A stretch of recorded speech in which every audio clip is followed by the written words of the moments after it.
My name is Elena Sinel. I'm the founder of Teens in AI, and it's a pleasure to host another Teens in Action forum.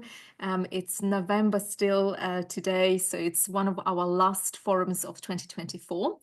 Tune in for the very last one in December, but today we're being joined by Yu Chang from Washington, as he just told me. I thought he was in California, but he's in Washington. So it's very bright and early in Washington right now. Wherever you might be joining us from, welcome. So we're expecting lots of different time zones today on the call. And well done to you all for joining what I think is going to be a really exciting call. And I was looking forward to having Yu Chang join us for this forum. So very briefly, just to let you know a little bit about Yu Chang. So Yu Chang is joining us from Sage. He's a principal machine learning scientist, but he's also a graduate from Princeton. And of course, within Sage, he's doing a lot of engineering and a lot of research when it comes to neural networks and whatnot. I think he will be able to tell you in simpler words, simpler terms, what it is that he's doing at Sage. But Yu Chang, welcome to you. Thank you so much for joining us. And hello, I think everyone is wanting to interact. Definitely, if you are just joining us, please let us know where you're joining us from.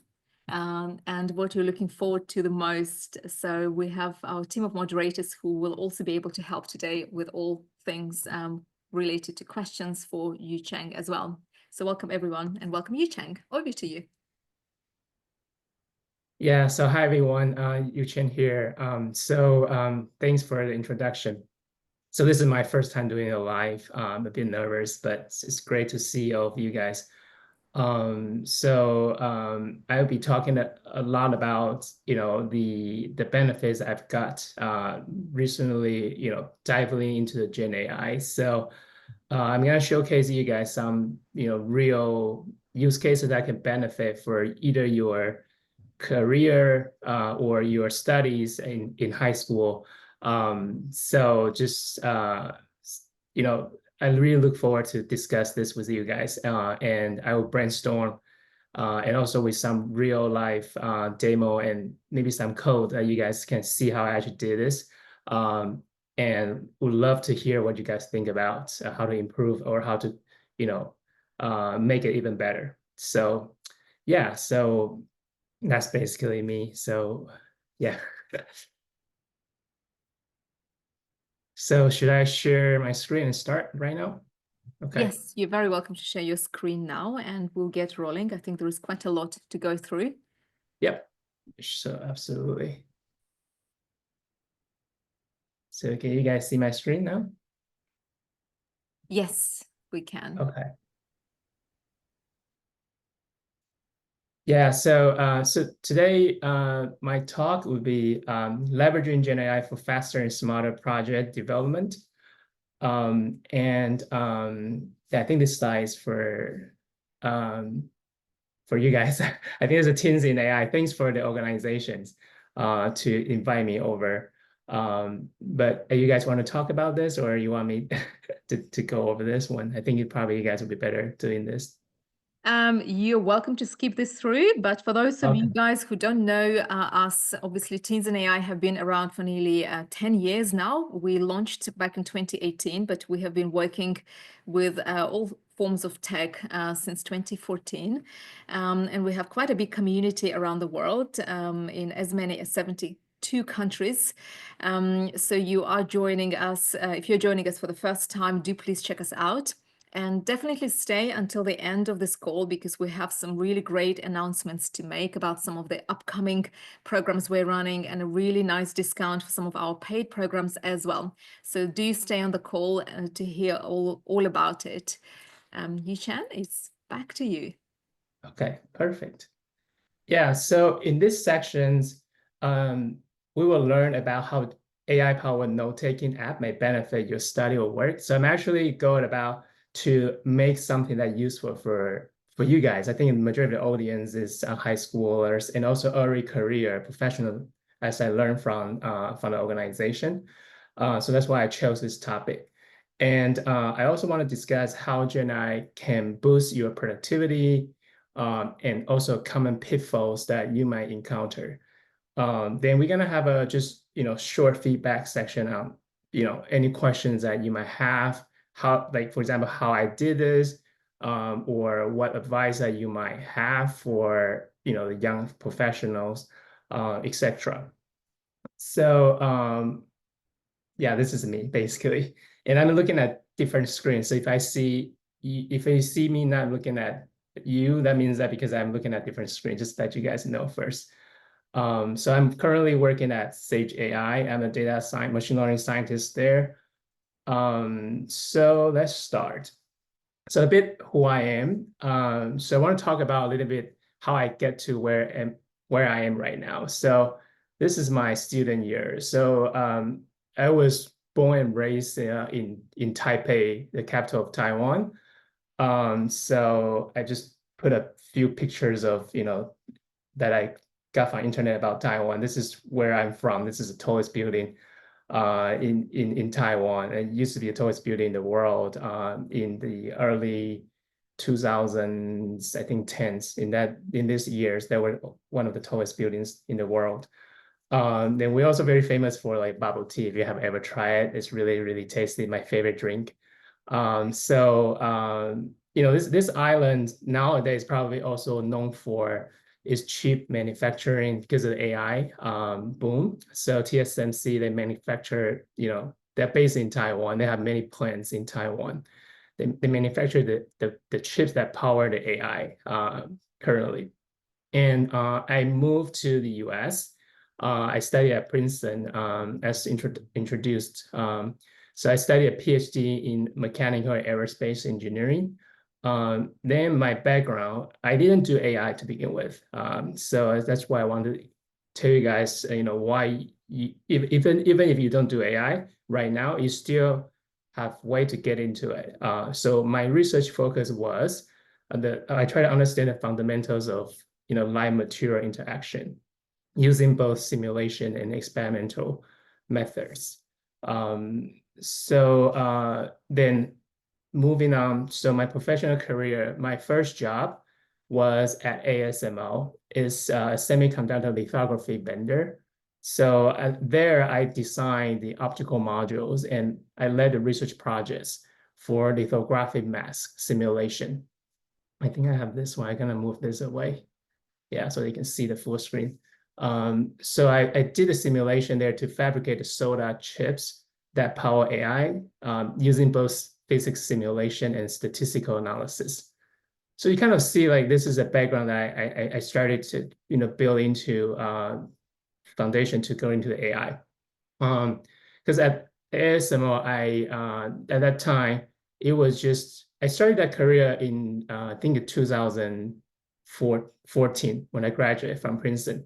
That was the first natural transition for me because I studied computational physics and also experimental framework. So ASML, they did a really complex machine to make the chips, and then they full of physics. And so therefore, that was in my first job. And there, I was lucky because one of my teammates, they were using convolution neural networks at that time. Back in, I think it was 2000, early 2016. They were using that, and then they saw a bunch of breakthrough for lithographic mass simulation. And I was really fascinated about the deep learning at that time. And then I decided, okay, that is so interesting. So I want to do something completely different out of my comfort zone. So I decided to join a fashion AI startup, which happens to be, luckily that was also a startup founded by a Princeton professor.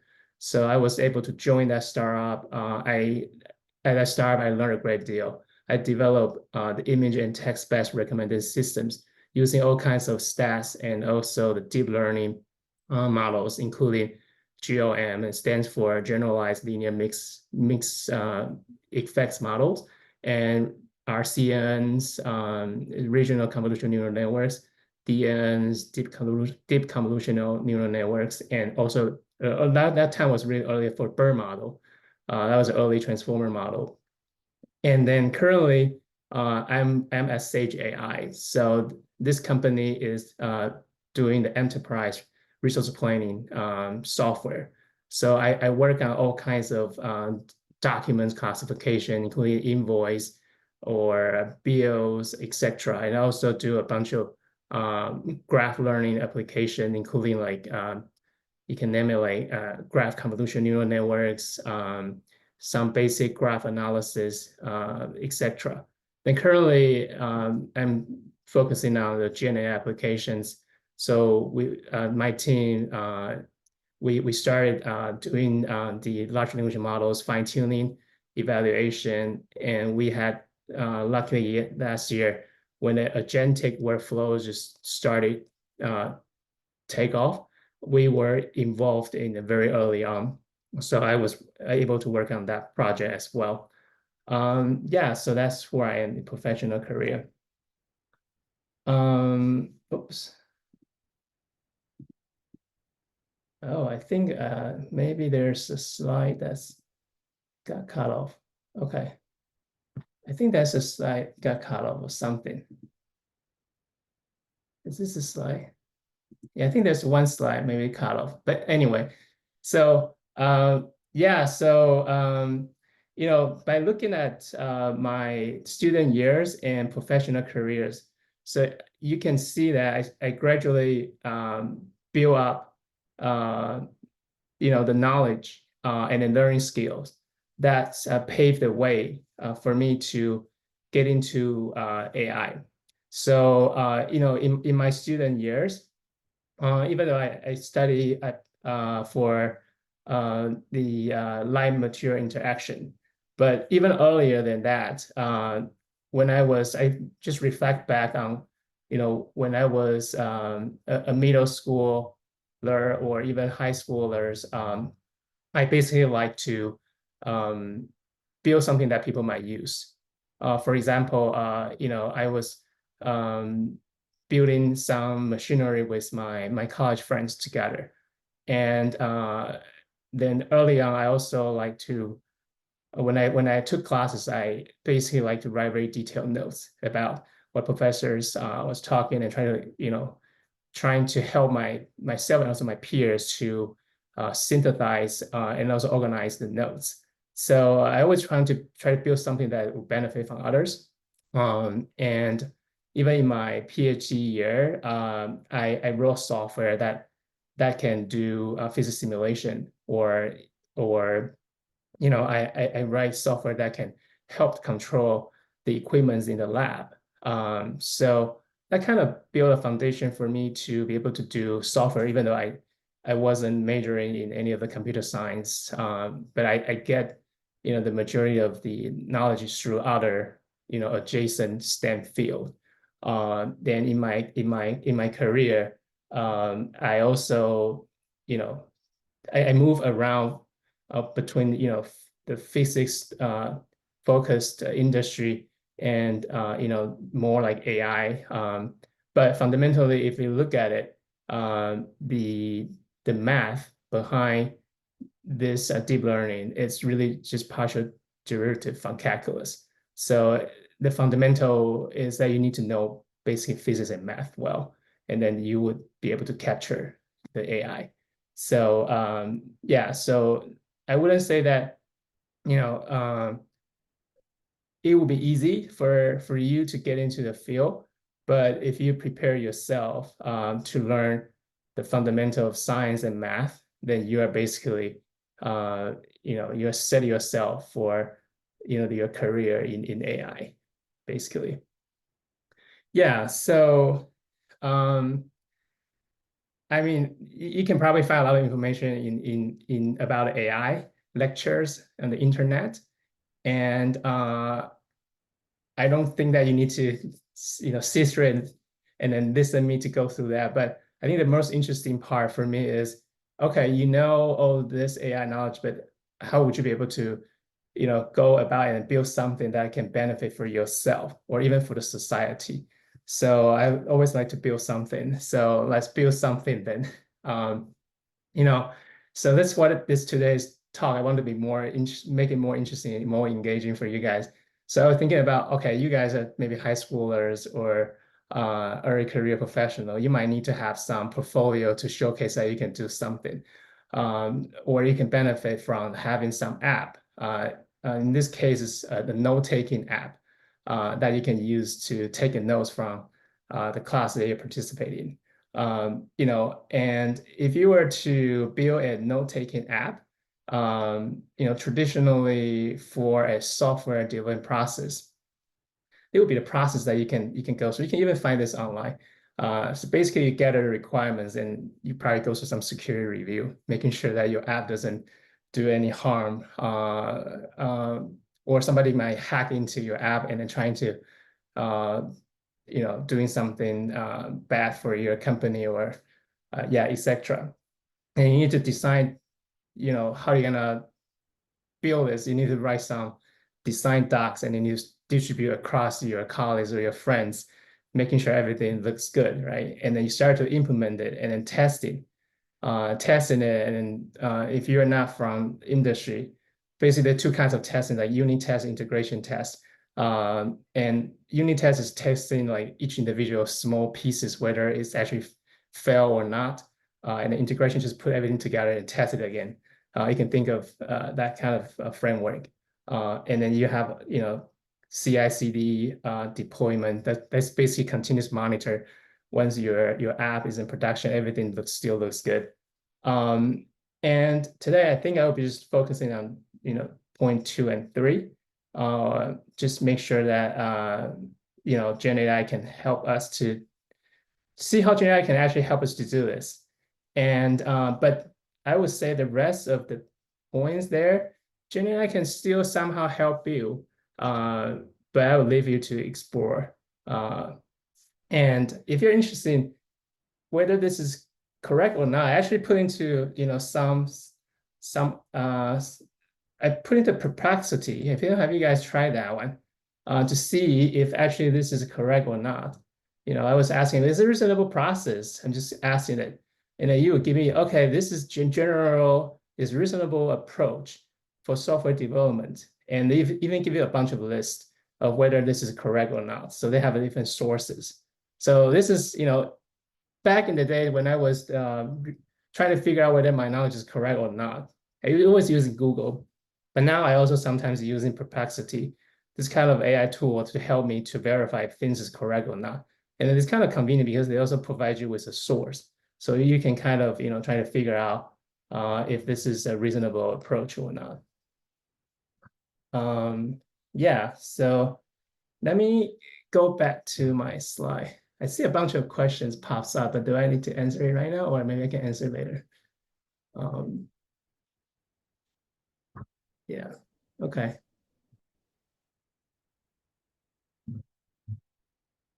Yeah, so this is if you were trying to build the note-taking app, right? So remember the step that I was showing you guys for the traditional software development process. You need to basically design it. So I just asked GenAI, can you please generate a system diagram for me? And then you start to generate, okay, so you try to build an app with the Streamlit app and Whisper CPP. So I will tell you guys how later on how I decided to choose this framework.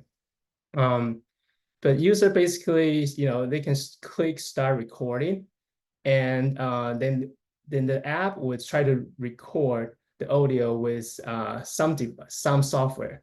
So it's called this one is sound device. And then you would save the audio as sound format WAV. And then you would run, because you need to have a voice to text. So there's a software or model, it's Whisper CPP for the voice to text transcription. And you can also further extract and concatenate the transcribed text. And then you can further do a content analysis, figuring out what this guy is talking about. And you can do a word count, a topic modeling, etc. And you can display, you can visualize the topic and also the contents. And then, yeah, so this is basically a design diagram. I did not do this. GenAI does it for me. So it looks magical, but you will see in a second, like you need to actually provide a really good prompt so that you understand what it should do. Yeah, and so now you have a design diagram. Now I ask it, okay, can you please write a Streamlit app that can record live audio with a start button and use Wizard CPP for generating the text as an input? Yeah, then it says, sure, this is ChatGPT. Below is a Streamlit application that uses the Streamlit interface for recording live audio. And it processes the recording audio with Wizard CCP to generate the transcript text. Before running the app, ensuring that you have Whisper CPP compile and its binary is available. So it tells you about all the detail. It also shows you the app, the code here. So I don't want to go to the detail of the code, but it basically does exactly what the previous slide, the system diagram was designing.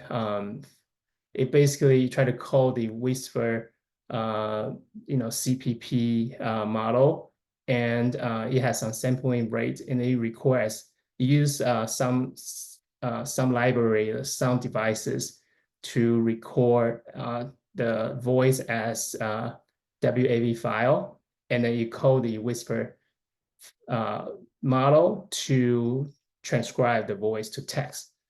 And that's it. That's what it does. And this code is generated by GenAI as well.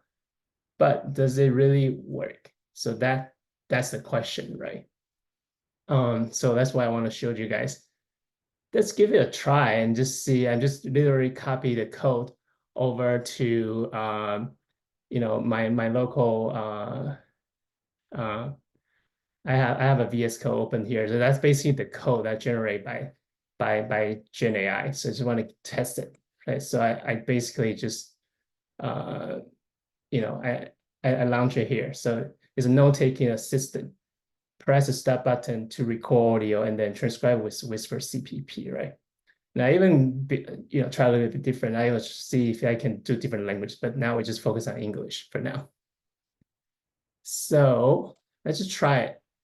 So this is a good talk by Andrew Kapathy. I think if you guys heard about his name, he's really, really good at educating the deep learning material.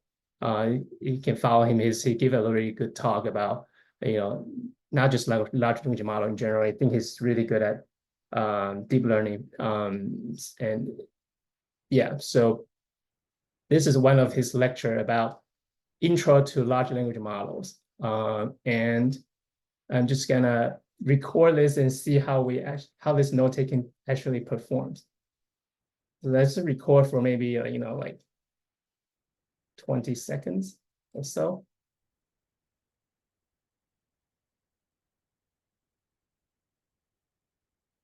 So I'm gonna click start recording. Model. We'll go into that in a bit.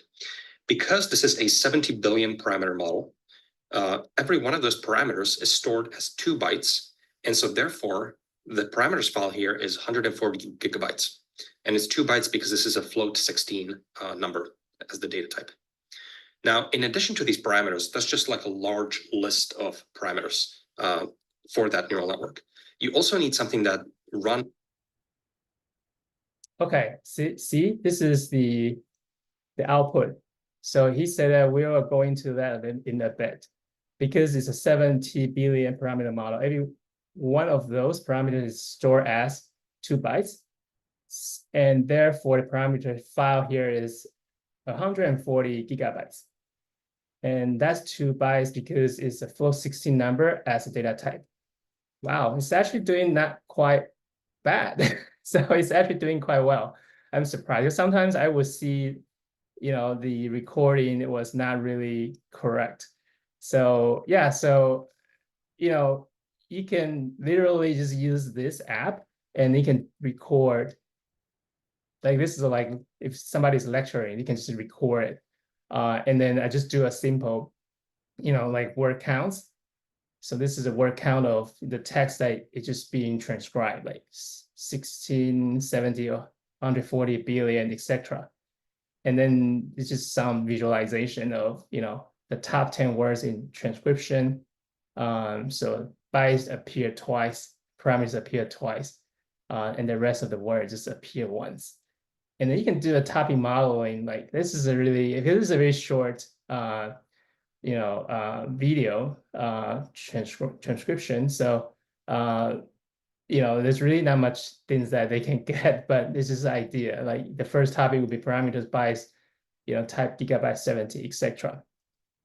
So again, you see that this visualization would be like simple NLP type of analysis, and then this thing is all done. The code is all done by the ChatGPT. I did not even write a single a line of code there. So it's actually working, decently. So I'm gonna going back to my slide here.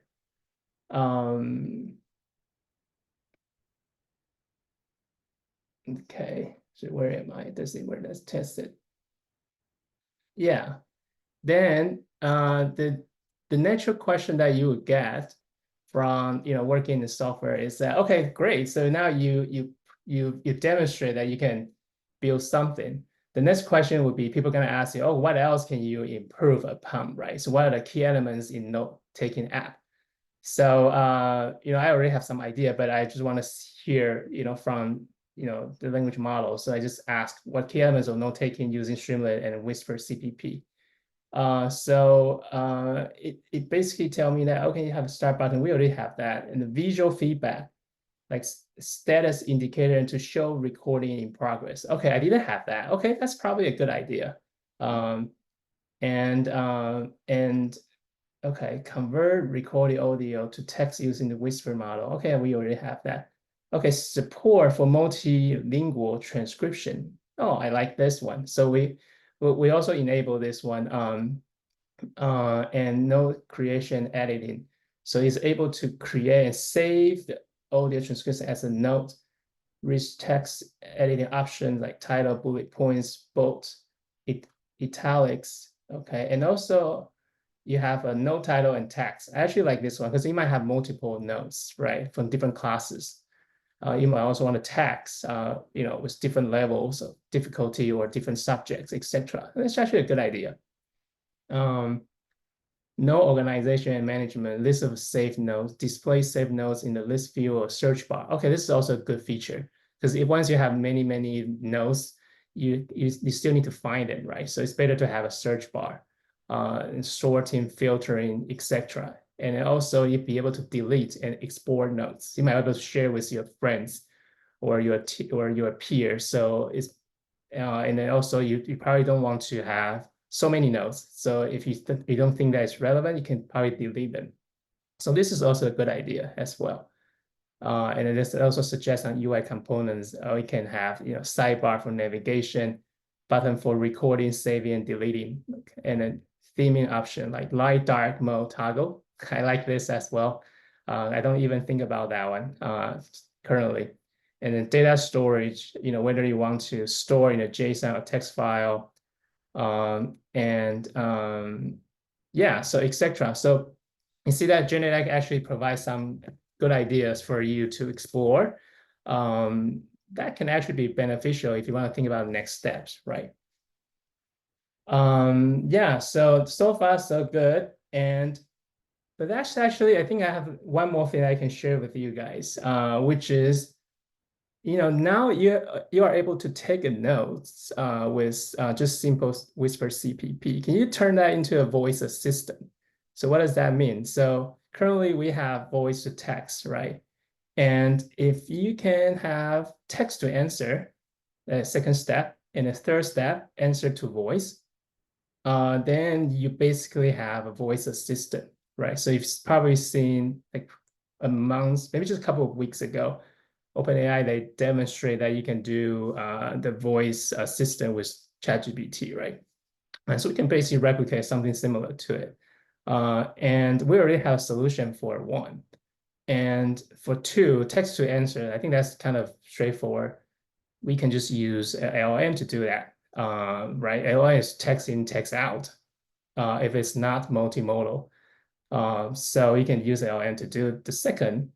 And you just need another model to do 3 answers to voice, right? So you can use another model. So in this one, I just pick NVIDIA's NeMo, this model. And for 2, text to answer, using LM, so I just use some LM that you actually can run locally. So I picked this one, Olama Q1 0.5B. This is a really small model. Trust me, you can even run it. Like, this model is so small. You can even run it in your local Mac. So I'm gonna show you guys right now. Right now I'm running this in my Mac. I have only 16 gigabytes of RAM, and it's also not a GPU. It's just it's an old, like almost 4 years old Intel CPU. So I can actually run this one. This model is only close to 400 megabytes. So I'm just about to change my code a little bit. So you see, I prepared this one. So this is the original code. Then I'm just gonna comment this one. So this would allows you to call Olama model. And you just basically given this question, please answer in less than 15 words. And then once I have the answer, then I will call the NVIDIA's text to voice model, trying to read it back to me. So I'm just save this one. So I'm about to turn this to a voice assistant as opposed to just note-taking assistant, right? So I can ask any question. So any of you want to suggest me of a question to ask, or I'm just gonna ask something that I want to know? I'll look at the chat to see if anybody got an idea.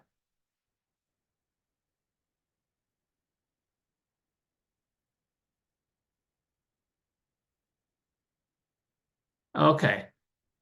So how can GenAI help in modeling and simulation? I like this one. Should we use this one to, I think somebody just asked, how can GenAI help in modeling and simulation? Should you ask this question? I have one.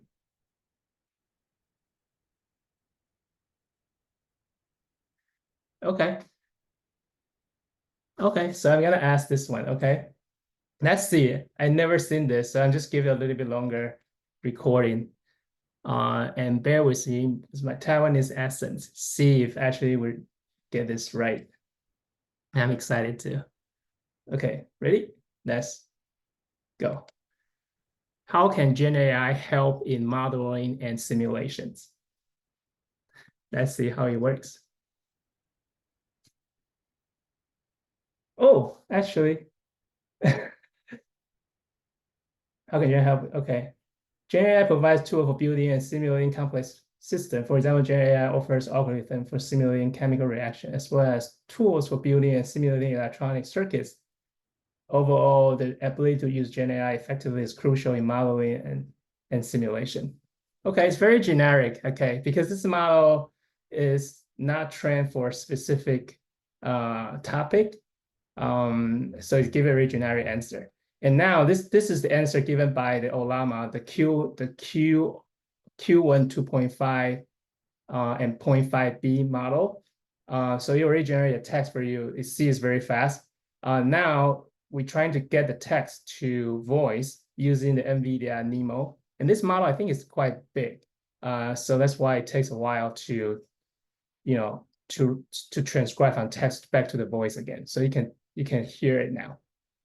GenAI provides tools for building and simulating complex systems. For example, GenAI offers algorithms for simulating chemical reactions as well as tools for building and simulating electronic circuits. Overall, the ability to use GenAI effectively is crucial in modeling and simulations. Yeah, so obviously it's supposed to be GenAI, but it didn't capture my Taiwanese accent. So if somebody like native English speaker, maybe when you try to read this question to it, you would probably better catch it. But you got an idea. So literally, we just built a the voice assistant with GenAI's help.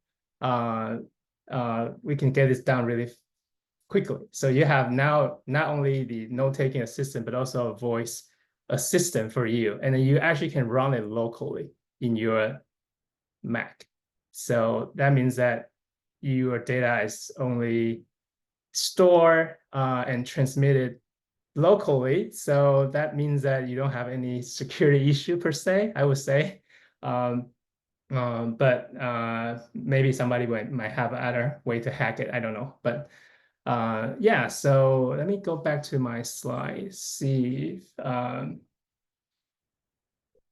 where am I right now? Oh yeah, so you know, so far, so what I've showed you, it looks like it's fantastic, right? But it's not really that great. So there's real obstacles. I want to share with you guys, my let me see if I can find.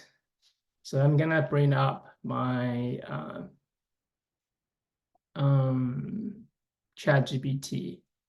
So just bear with me. I want to show you guys quick about the chat that I used to generate this, and then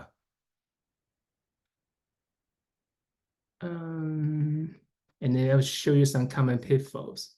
Okay. So let's see if I can quickly find it. Okay.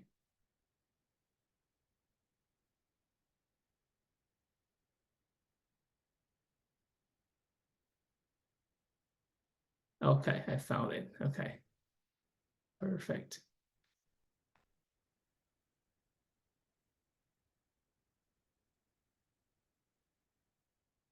I want to share with you guys because I think this is important when you try this out. When I started Journey, I'm literally just learning this because I think it's useful for you guys. So I don't really have a much background doing the Whisper CPP, so I'm just really literally starting from, okay, what is this and how should I use it? So I ask how to run this in a Conda environment. So it's basically telling me about how you should do this, and it's suggesting a bunch of dependencies, right? And now when I try to run it, I run into the issue of, my Mac doesn't have C++ installed, so I actually need to install it. So I'm asking how should I do it? And then it tells me you can do it with different machines, depending on which machine you are on. So because I have a Mac, so I choose this one. Then I run into even more issues, like this cache not found. So that kind of stuff. So then I've realized that, okay, I also need to install C++ compiler. So that's why I install a bunch of these other things. And then finally, I asked it, can you write a Streamlit app that can record live audio with the stop button and use Whisper CPP for generating the text as an output. So that's why it's giving me this is the code that it gave it to me. Then I run into another issue where, when I try to record it, basically the script that it provides to me doesn't, I was initially running on not my laptop, running on remote server, and remote server doesn't have, the access to microphone. So I had an issue with, okay, how can I record it if I don't even have a microphone on a remote server? So I asked it how to resolve it. And then it basically tells me you have a few options. There are different packages that you can do that. In the end, I end up using this sound device. Then I know that it can run locally. So that's why I end up using my, just my, my laptop to do a demo. So you can see that you actually run into a bunch of these issues. It's not like, it's like you're assistant, but you still need to know enough knowledge so that you can actually run this. So that's why, it's just kind of pave the way that I want to talk to you guys about, the common pitfall that you might have an impression of using this GenAI tool. The first one is the number one I usually encounter is that, the demo looks cool, but did you actually check the accuracy of this resource? So the one we just saw, when I asked a question about how can you run modeling simulation using GenAI tool, right? So that's one is very obvious. Like it basically didn't capture the word Gen AI. And the Gen AI model sometimes is not able to execute. So if the given tasks are complicated. And what's even worse is that, sometimes the generated code might have some security, issues. So you might not be able to just take the code as is and just plug in and just run it. So you need to actually read first what it's doing and making sure that you understand what it's doing before you actually start executing it. And people might also think, oh, you don't need to learn coding because it can write a code for you. But my honest answer for this is no, you actually still need to learn or at least acquire experience so that you can even write relevant prompts to Gen AI tools. For example, if I don't tell it write a Streamlit app or using Whisper CPP, it might suggest something not really working for you. And all this AI tool, not just Gen AI specific, is basically trained on some data, and then this data could be biased. And to be honest, you can generate inappropriate or biased outputs because the model itself is trained on biased. It can be trained on biased data sets. So making sure that review it and acknowledge that this will be the drawbacks of these models before you release this out to the world. Yeah, so, and I just want to, end this before we dive into the discussion, some resources to learn Gen AI. So, like I said, I think the mechanics of how Gen AI, at least large language model, you can find tons of classes online, but the application of how this thing can be used, I just point out, some of the useful things that I found. For example, Google Cloud, I just recently came across this one. It shows you 185 real world use cases from leading organization. So you can take a look. I think this is a whole lot. They even, they grew by different sectors or verticals. I think this is really interesting. They even have different companies that actually showcase you how they use this to build different applications. And they have a really good classes about Gen AI as well. And the Udacity, they even have a Gen AI degree program. So you can go through that detail. Then I also wrote some Medium posts about different learning journey that I have with Gen AI. So I put a link there so you can take a look at. Yeah, I think, oh yeah, so I think this got moved. Sorry, I think I was supposed to talk about this, but anyway, this is my last slide. Okay. Think I would accepting more questions from the audience, just in case that I go something too fast. Or you guys, if you guys still with me. Amazing. Yes, no dropouts, Yu Chang. So this is really great news. This is fantastic. So I can see a lot of questions, but before we start taking questions, just a very big thank you from all of us at Teens in AI community for joining us today. And of course, this is brought by Sage and Sage Foundation. We would not be doing this without the support from Sage.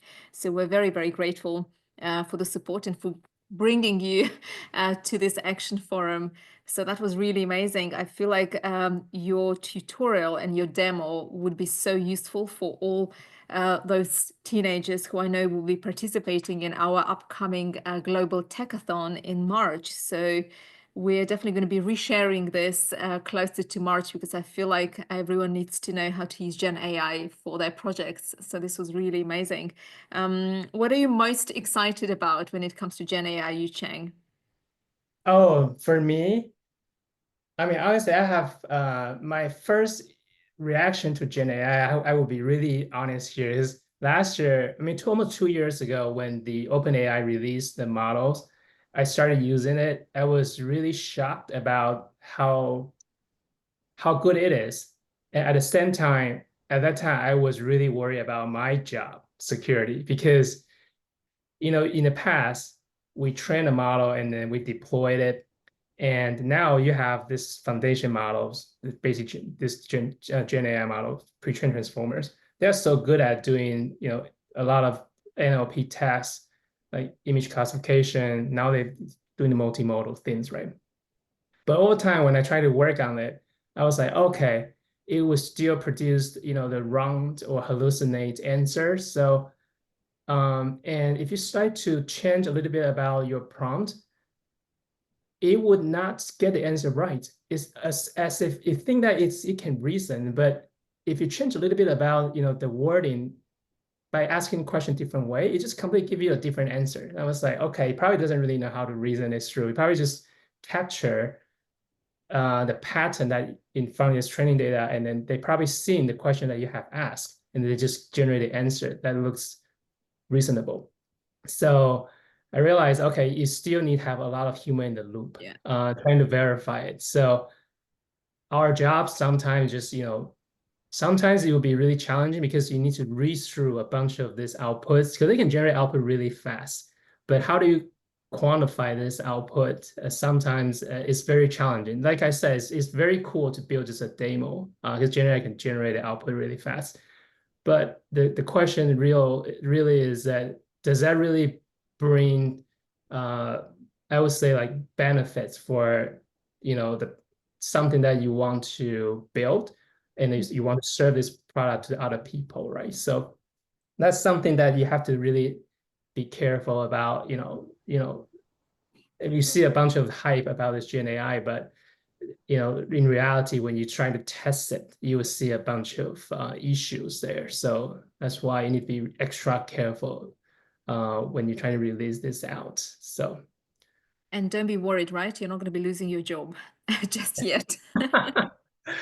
No, I think I agree with a lot from I think the NVIDIA CEO Jensen. He says that if you know how to use this tool, you're not probably not going to be replaced by AI. But really, is that if you don't start to using it, and then, I mean, my philosophy is, I suppose, afraid of the new things, but just try to learn how to work with it. Like even the academia I've received from the Princeton Alumni magazine, they talk about, hey, in academic setting, we don't. Some professors say that they don't want students to use GenAI to write essays because they want to hear what students want to talk about. They can even easily, tell whether this article is written by GenAI or not. And but I think to a certain degree, you still need to have a GenAI to help you, maybe just revise a little bit about your articles. So I would see there's got to be a balance between how you use this tool, and then you also need to inject a little bit of your own creativity into it, so that you can make an efficient way to get your work and share with other people, right? So that's basically. Absolutely, fully agree with you. So I think we're now ready for questions. I'm going to ask my colleagues, my colleague Clara, to perhaps pick a few questions. Unless you, Cheng, you can see those questions, and perhaps pick something that you're able to respond to. I can see one of the first questions. I'd like to know, how do I get into AI and machine learning? Like, which course should I take? So Mary has asked that very first question. Yeah, so so it depends on your background. So if you already know the math, or if you already know you have enough background in this. So I think this one, like for introductory, I would say this is a Gen AI example, like Google Cloud.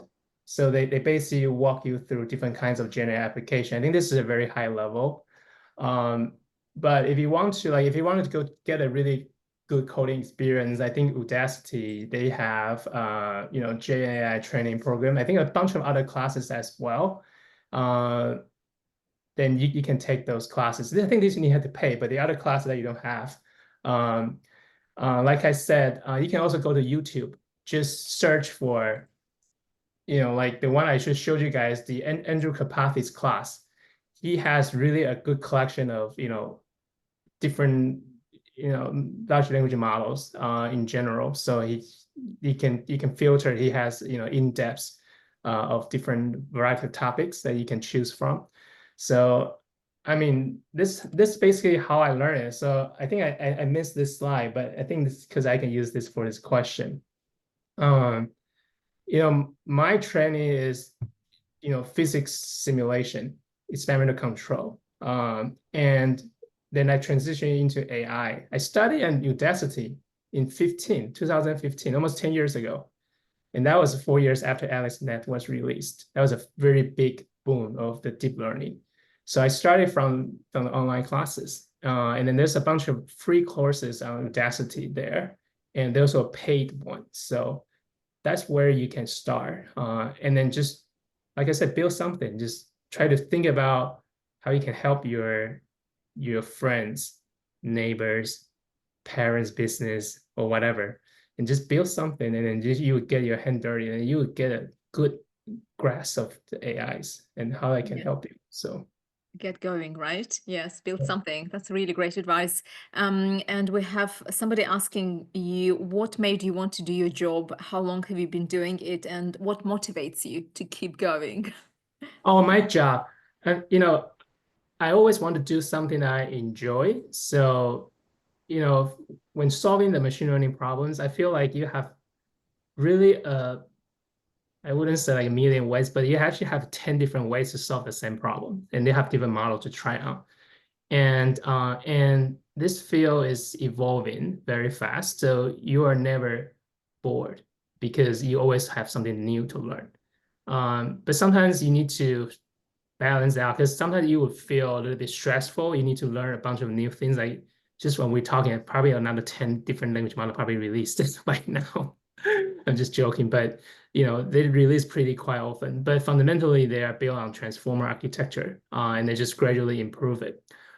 So it just get a good understanding of the fundamentals, and you just keep learning it. So then you will never get bored for a job. So I think this is really good about, in this field, you never get bored because there's just so many new things people discover and you can try on. And there's a lot of open source. So you don't limit it by, what your jobs, maybe you have some daily tasks to do, but you always have time to explore new things. So that's why I like it in this field.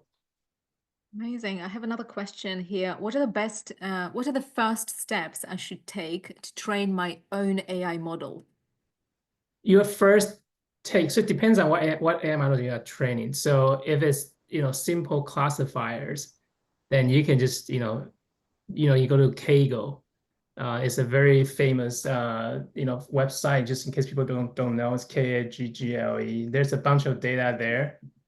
Then you can just, get both the code and also, your source data. Then you can train your own model. But if you want to train your, first large language model, I would say that you require some GPU, and that needs a lot of money. Even if you trying to use the cloud provider's GPU, you can rent it, but it's still a significant amount of cost that you probably will have. But some models, like the small models, like small LLM, I think right now it's a trendy because they want to deploy that into your device, like your mobile phones. So you can probably train that in your local machines with like Ollama. You can take a look at Ollama. There's a bunch of good models there. I'm not sure whether you can train from Ollama, but I believe that there's got to be some library that allows you to train locally even in your CPU. Maybe they've written in C++, then you can train it. So I'm sure that you can do that. Oh yeah, I now remember. Andrew Karpathy has a website. I think that he called it NanoGPT. This one. So you can go to this NanoGPT and you can train your own transformers. I'm sure that some of the models are small, like the early GPT-2. You can train it in your local laptop. You don't have to use GPU to do that. So It's amazing. That yeah. is pretty amazing. We are definitely going to be sharing all of these links. And Yu Chang, if you have any more links to share, send them to us by email, and we're going to share this with all of our community members. So please do share. And I know we're running out of time soon, but I wanted to ask you to leave us with some tips for all of the young teenagers who are joining us almost every day to learn something new, what would be your best advice? Imagine you're offering this to your own kids who are, I know, a little bit too young at the moment to hear your advice, but everyone who's in their sort of 12, 13, 14, just dipping their toes into AI or Gen AI. What is top advice from you? Yeah, so my top advice is that, so, I mean, first of all, if you are in this seminar, you already set the first right step. So because you participate in this AI-oriented seminar. And secondly, I would say the information is at your fingertip. So you are living in a very different world when I grew up. So, I started having like maybe YouTube when I was in, I would say, middle high schools, that I can learn whatever I can find on YouTube, right? So now it's totally different. You have everything on your fingertip information. The question is, can you figure out what application or use case that you can use to help your community or yourself, your business partners? You might be starting from there because you're still in school years.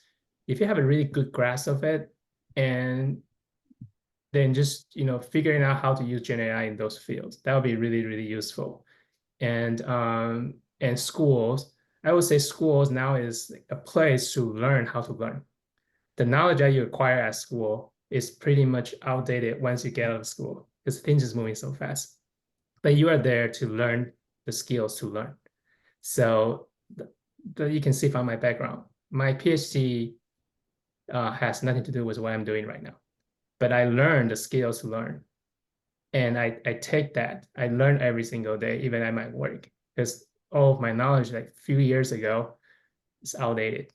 So I have to, keep learning. So that will be the best advice for you guys, like, figuring out what you need to do to help your community and then acquire the skills to learn. Learning how to learn. So that's basically two things that I will give you guys the advice. Once you have these two things, then you can embark on anything that you want in your life, basically. That's fantastic advice. Amazing. Thank you so much, Yu Chang, for joining us today. Before you guys leave this call, as I promised, I wanted to share with you a very brief code. So Yu Chang, do you want to take me back to our slides? Otherwise, Oh, yeah. I will, take me back to the slides. And I believe this is the very last slide that you can just display for me. Next and next. Yeah, the very last one. So guys, just because you've joined us today, we're very grateful for all of your attention and for not dropping off this call, which is really fantastic. So you can enjoy this 20% code on all the paid courses that we have on teensanai.com. So you can just go immediately on learn.teensanai.com, put that code in Teens in AI, Teens in Action in November. So this is just available for the month of November and only for those who have attended this call. Otherwise, we also have some free courses that you can take. And of course, this action forum is recorded and will be available on our platform. In March, we will have our global tech-a-thon. And Yu Chang, now that I know how useful this will be for everyone, we're just definitely going to share this with all participants so that you learn how to build things super fast, because there will be quite a number of cool challenges for you to tackle. So you can either join as a local ambassador or as a participant if you're still young and exploring this field. And definitely register for the next action forum. This will be the very last action forum happening in December.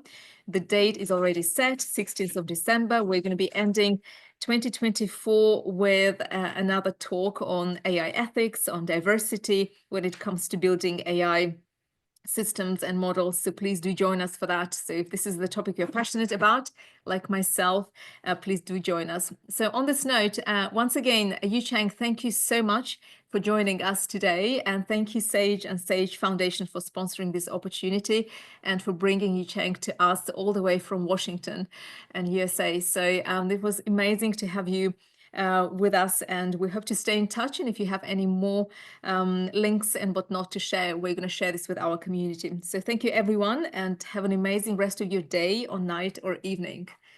Thank you. Okay, thank you. Thank you, Yucheng. You're welcome. Okay, bye.